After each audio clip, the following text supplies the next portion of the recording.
오늘 오피스텔 투자 분석 함께 해보도록 하겠습니다. 이제 오피스텔이라고 하면은 거주를 할 수 있는 주거용 오피스텔과 업무용으로 쓸 수 있는 업무용 오피스텔 이렇게 두 가지로 나뉜다 할 수가 있겠는데 실질적으로 지금 작년 하반기부터 올해 상반기까지 서울의 주거용이든 업무용이든 모든 오피스텔에 대한 거래량들이 아파트의 거래량을 추월했다라는 이야기들을 들을 수가 있겠습니다. 그만큼 아파트의 매매 수요보다 오피스텔의 수요가 훨씬 더 높게 지금 현재 형성되어 있다 이렇게 볼 수가 있겠는데 기본적으로 아파트 같은 경우에는 대출 규제가 현재 구성이 되어 있습니다. LTV 40%를 시작으로 해서 9억 원 초과되는 주택에 대해서는 20% 그리고 15억 초과되는 부분에 대해서는 대출 전면 중단으로 구성되어 있기 때문에 아파트의 대출 규제라든가 또는 급상승한 아파트 시세로 인해서 아파트를 대체할 수 있는 대체 주거 유형으로 굉장히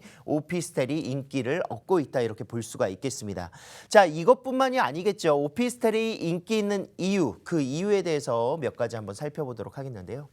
자, 일단 1인 가구 수가 사상 최고치를 기록하면서 수요의 분석을 먼저 해보셔야 될 것 같습니다. 1인 가구의 비중이 39.2%로 지금 현재 900만을 넘어섰죠. 900만 가구를 넘어서면서 지금 현재 2020년 12월 31일 기준으로 해서 906만 3,362가구로 지금 현재 총계가 나와 있습니다.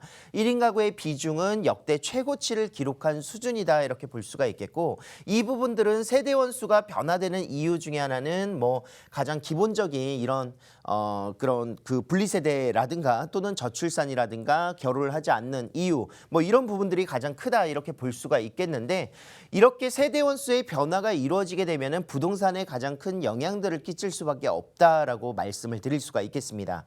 자, 2019년도만 하더라도 지금 57.3%였던 2인 가구의 비중이 2020년에는 지금 현재 62.6% 그리고 앞으로 10년 뒤, 20년 뒤 이제 2047년에는 약 72% 정도의 1, 2인 가구가 구성될 것으로 예상이 될 수 있다라는 거겠죠. 그래서 3가구 중에 2가구는 1, 2인 가구다 이렇게 볼 수가 있다라는 거죠.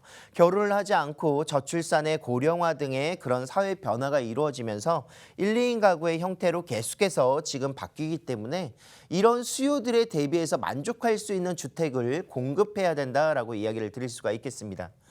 자, 전국적으로 60제곱 이하 소형 아파트의 입주 물량의 추세만 보더라도 지금 현재 계속해서 공급될 수 있는 공급량은 줄어들고 있다 이렇게 이야기를 드릴 수가 있겠는데 수요가 늘어나는 반면 공급은 줄어들고 있는 추세다 볼 수가 있겠습니다. 2018년도부터 시작을 해서 19년도, 20년도 계속해서 줄어드는 공급의 가구 수를 확인하실 수가 있을 것 같고요.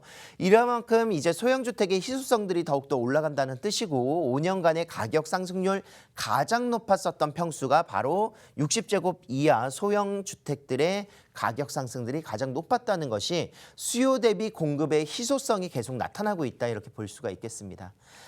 자, 특히나 1, 2인 가구들은 지금 아파트 평형으로 60제곱 이하의 소형주택들의 공급들 분석을 해봤지만 실질적으로 아파트 59제곱 이런 주거의 유형들을 선호하는 것보다는 그래도 1.5룸이라든가 2룸 이렇게 소형화되어 있는 오피스텔에 조금 더 선호도가 높다 이렇게 평가를 할 수 있을 것 같습니다. 실질적으로 이제 앞으로 향후 10년, 20년이 지나가면서 1, 2인 가구 수가 72%까지 올라갈 수 있기 때문에 그 72% 내에서의 수요가 어느 부분에 더 많이 차지할 것인가를 생각을 하신다면 오피스텔의 수요가 당연히 늘어날 수밖에 없다라고 하기 때문에 오피스텔이 지금 인기가 있다 이렇게 볼 수가 있겠고요.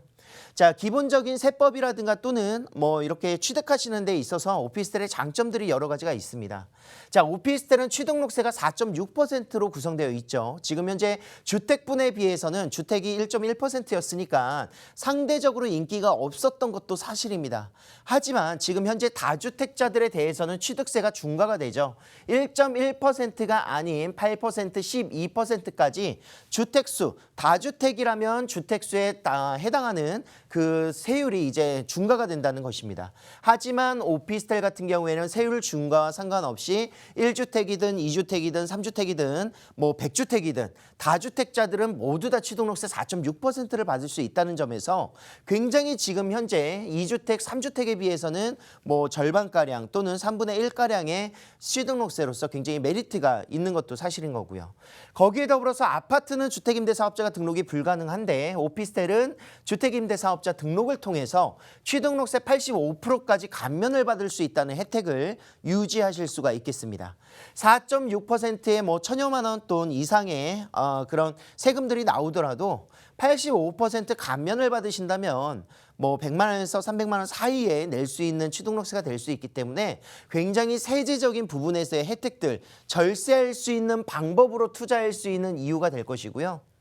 자, 세법상으로 주택으로 간주는 됩니다. 오피스텔은요. 뭐 주거용으로 쓰게 될 경우는 주택수에 간주가 되고 물론 업무용으로 쓰는 오피스텔에는 이제 간주가 되지 않겠으나 주택 업무용이 아닌 주거용으로 쓰신다 하시더라도 청약 시에는 또 주택수에서 배제가 될 수 있기 때문에 이 부분에서 자녀에 대한 증여 목적이라든가 또는 이런 청약을 노리고자 하시는 분들의 투자 유형으로서 굉장히 많은 인기를 누리고 있는 것도 확인하실 수가 있겠고요.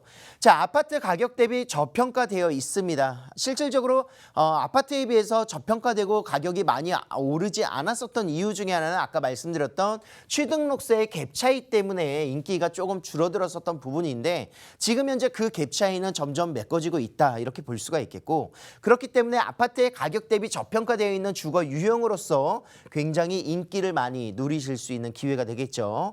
자, 주택은 LTV 40%의 대출 규제를 받지만 오피스텔은 대출 비규제를 받고 지금 현재 비주택에 대한 오피스텔의 그런 LTV 70% 이제 정부의 발표가 나왔었는데 업무용으로 쓰는 주택에 대해서는 이제 실질적으로 대출의 규제는 주택분에 대해서는 훨씬 더 이로운 혜택들을 보실 수 있겠다. 이렇게 정리를 해볼 수가 있겠습니다. 자, 대출을 활용하셔서 오피스텔에 취득하시고 이렇게 투자하실 수 있는 방법들이 있을 텐데 지금 현재 오피스텔은 업무용의 그런 오피스텔의 유형보다는 주거용의 목적으로 사용하시기에 굉장히 좋다라고 말씀드릴 수 있어요. 왜냐하면 사무실이 지금 부족한 것이 아니라 주거할 수 있는 주거의 공간들, 주거의 공급들이 부족하기 때문에 주거용의 공급들이 굉장히 원활하게 이루어질 수 있는 주거용 오피스텔로 투자를 하시길 권유해드리도록 하겠고요. 요즘의 오피스텔은 기본적인 아파트 못지않는 고급 인테리어, 하이엔드 급의 고급 인테리어를 굉장히 선호를 많이 하고 있고 젊은 그런 수요층들이라든가 또는 1인 가구의 그런 만족도도 하이엔드급의 고급 인테리어를 굉장히 선호를 하고 있습니다. 거기에 더불어서 내부의 편의시설들이 모든 부분들이 잘 갖춰져 있는 뭐 시스템 에어컨부터 시작을 해서 내부 빌트인 냉장고라든가 세탁기, 건조기 또는 붙박이장 또는 IoT 시스템 모든 부분들의 편의시설들을 잘 갖추고 있는 오피스텔에 조금 더 선호도가 높아지고 있습니다. 자, 오피스텔은 역세권이라든가 생활 인프라가 풍부한 도심권에 위치하고 있기 때문에 교통이면 교통, 문화, 상업 그리고 직장까지의 접근성이 굉장히 우수한 직주 근접성까지 높은 점수를 줄 수가 있을 것 같고요. 자, 만약 투자를 하신다면 전세를 활용하실 수 있습니다. 지금 현재 주거용 오피스텔이 인기가 많다라고 했기 때문에 전세를 활용해서 지금 같은 공급 부족인 도심권에 소액 투자가 가능하다는 점에서 소액으로 투자해서 미래 가치에 투자할 수 있는 앞으로의 차익들이 굉장히 높게 형성될 수 있는 방법으로 투자가 가능하시겠죠. 그래서 신규 오피스텔 사업지 분양가가 계속 상승할 수밖에 없다는 점을 충분히 아셔야 될 것 같아요. 자, 분양가가 하락한다면 불안감이 조성될 수 있겠으나 지금 현재 분양가가 높아질 수밖에 없는 이유는 기본적인 공시가격의 상승과 그리고 기본적인 업무 그 건물을 지을 때 필요한 자재비부터 시작을 해서 노동비 모든 부분들이 지금 현재 최저임금까지 상승을 하고 있기 때문에 이런 부분들로 인해서 분양가가 상승할 수밖에 없다라는 도심 지역을 보셔야 될 것 같습니다. 도심에 위치하고 있다는 뜻이고요.